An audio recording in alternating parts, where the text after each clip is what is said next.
निसर्गाने नटलेलं हे स्थान खरंच एक अद्भुत चमत्कार म्हणता येईल. सुंदर असा झरा, थंड हवा, खरंच एक मनात प्रसन्नता निर्माण करते.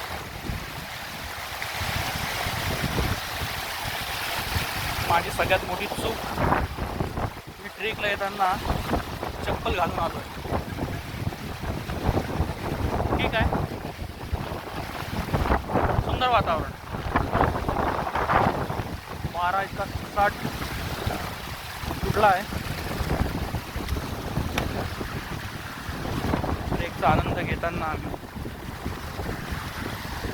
सर्व काही विसरलेलो आहोत.